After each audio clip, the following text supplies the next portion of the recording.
دوستوں، تلک دیویشر کی ایک اور کتاب پاکستان بلوچستان سنڈروم، اس کا ابھی ترجمہ وسیم شیخ صاحب نے کیا ہے اور اس کو بھی فیکٹ پبلیکیشنز لاہور نے اس کو حال ہی میں چھاپا ہے۔ بلوچستان کا معمہ، تاریخی وعدہ خلافیوں، بیرونی سازشوں اور ریاستی ناانصافیوں کی داستان۔ بلوچستان پاکستان کا ایک ایسا خطہ ہے کہ جو کہ 1947-48 کے بعد سے لے کر کے آج تک کہیں نہ کہیں ہمارے ہاں موضوع رہتا ہے، اور موضوع وہاں کے جو لوگ ہیں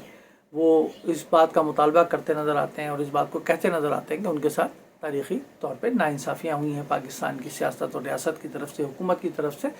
اور ریاست ظاہر ہے کہ اپنے کچھ نہ کچھ کرتی بھی ضرور ہے، لیکن وہاں کے جو لوگ ہیں، وہاں کی آبادی کم ہے، رقبہ زیادہ ہے، اور بلوچستان جو ہے ایک بہت اہم پوائنٹ ہے، اور اب تو سی پیک گوادر کی وجہ سے بہت اہم پوائنٹ ہے۔ تو اس کتاب کو بھی پڑھنا ضروری ہے تلک دیویشر کی، کہ ایک ہندوستان کے ریسرچ انالسٹ جو کہ ایک بہت ہی مختلف ایجنسیز میں رہے ہیں وہاں کی،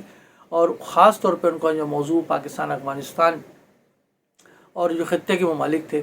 وہ تھے، تو اس میں جو ہے وہ انہوں پاکستان کے اندر بلوچستان کے حالات کو، بلوچستان کے حالات کے پس منظر کو، اس میں ریاست کے اور سیاستدانوں کے کردار کو، اور پھر بلوچستان کے حوالے سے جو اس کا مستقبل ہے یا وہاں کے لوگوں کے جو خیالات ہیں اس کو وہ کس طرح دیکھتے ہیں۔ تو یہ بھی ضروری ہے پڑھنا کہ باہر کے لوگ، یا پڑوسی ملک جو ہمارا ہے ہندوستان، اس کے ایک ریسرچ انالسٹ جو ہے وہ ہمارے ایک خطے کو کس طرح دیکھتے ہیں۔ تو یہ ایک بڑا، انہوں نے لکھا ہے کہ بڑا پیچیدہ خطہ ہے بلوچستان،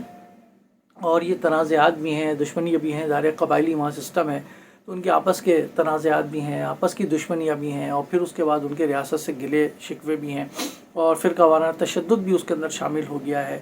دہشت گردی کے حملے بھی وہاں ہوتے ہیں، اور انسانی حقوق کی سنگین خلاف ورزیاں بھی وہاں ہوتی ہیں۔ انہوں نے لکھا ہے کہ وہاں جو گمشدہ ہو جاتے ہیں اور اس کے بعد ان کی لاشیں بھی ملتی ہیں وغیرہ وغیرہ۔ تو انہوں نے لکھا ہے کہ پاکستان کے لیے بلوچستان اتنا تکلیف دہ کیوں ہے،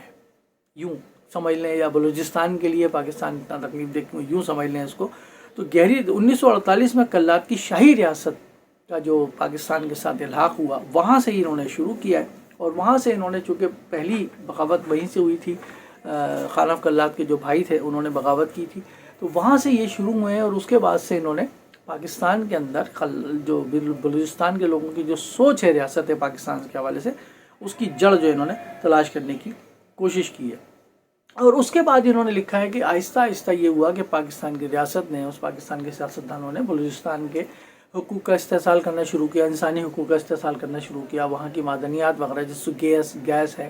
وہ سوئی گیس جو نکلتی ہے، اس کا استحصال کرنا شروع کیا، اور اس کے بعد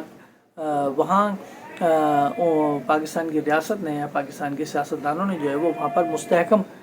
طور پر جمہوری ادارے جو تھے وہ قائم نہیں ہونے دیے، اور اس کے بعد اور وہاں جو ہے، وہاں جو فرقہ وارانہ تشدد ہے وہ بڑھتا چلا گیا، اور پھر اس کے بعد افغان جنگ کے بعد جب وہاں پر مذہبی رنگ آیا، تو جو حقوق کی جنگ تھی وہ فرقہ وارانہ جنگ میں بھی تبدیل ہو گئی، اس سے اس کو ریپلیس کرنے کی بھی کوشش کی گئی۔ یہ تمام کی تمام چیزیں ہوئیں، اور اس سے یہ ہوا کہ وہاں بڑے پیمانے پہ سیاسی اور اقتصادی جو محرومیاں ہیں انہوں نے جو ہے وہ جنم لیا۔ تو انہوں نے لکھا کہ اب بلوچ شورش جو ہے پاکستان کے لیے خطرہ بن سکتی ہے، پاکستان کی سالمیت کے لیے خطرہ ہے، آزاد بلوچستان کی جو آوازیں اٹھتی ہیں اس کی کیا حقیقت ہے، کیا اس کے اندر کوئی دم ہے یا نہیں ہے، پاکستان کی جو لیے بلوچستان کی جو صورتحال ہے وہ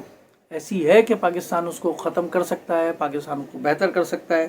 اور پاکستانی جو ریاست ہے وہ بلوچوں کے اندر مختلف جو ہے وہ فکر ہے، وہ کچھ پاکستان سے علیحدگی چاہتے ہیں، کچھ پاکستان کے ساتھ مل کر جمہوری انداز میں اپنے حقوق چاہتے ہیں۔ تو کیا کسی تصفیے کا امکان ہے دونوں طبقات، تینوں طبقات کے اندر؟ انہوں نے جو ہے بڑے ایک معروف انداز میں اس کا جائزہ لیا، اور بہت ہی شاندار کتاب اس پیچیدہ خطے پر اور ایک سینسیٹیو موضوع پر جو لکھی ہے، بلوچستان سنڈروم، بلوچستان کا معمہ۔ یہ بھی آپ ضرور پڑھیے، آپ کو اندازہ ہوگا کہ ایک دوسرے ملک کا شخص جو ہندوستان کا شہری ہے اور ایک بہت زبردست ریسرچ انالسٹ ہے اور مختلف ایجنسیز میں بھی رہا ہے، وہ ہمارے اس خطے کو، اتنے سینسیٹیو خطے کو کتنے گہری نظر سے دیکھتا ہے، اور وہ باتیں بیان کرتا ہے جو ریاست پاکستان